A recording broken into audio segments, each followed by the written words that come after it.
चामल त्यही चितवन र झापा पुग्न सक्दैन।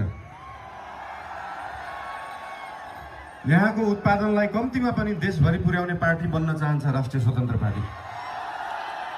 के साह्रो क्रेज हो यार। आफैमा यो सिन्जा भ्याली सिभिलाइजेसन, सिन्जा उपत्यका सभ्यता भएको ठाउँ, नेपाली भाषाको उद्गम स्थल, खस भाषाको उद्गम स्थल। यहाँ आफ्नै भाषा छ, आफ्नै लिपि छ, आफ्नै चित्रकला छ, आफ्नै नाचगान छ, आफ्नै जात्रा पनि छ। यो सबै भयो भने एउटा सभ्यता मानिन्छ।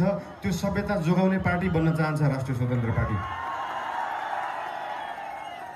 जसरी काठमाडौँ महानगरपालिकामा हाम्रो नेवा सभ्यताको नाचगान, त्यहाँको लिपि, त्यहाँको बाजागाजा, त्यहाँका मूर्त अमूर्त सम्पदालाई हामीले जोगाएर राखेका छौँ, त्यसरी नै यहाँ कर्णालीको सभ्यतालाई हामी जोगाएर राख्न चाहन्छौँ र त्यो जोगाउने पार्टी हो राष्ट्रिय स्वतन्त्र पार्टी। देशमा अझै पनि भोकमरी छ, अझै पनि 4 वर्ष मुनिका बालबालिकाहरूको मृत्यु दर एकदमै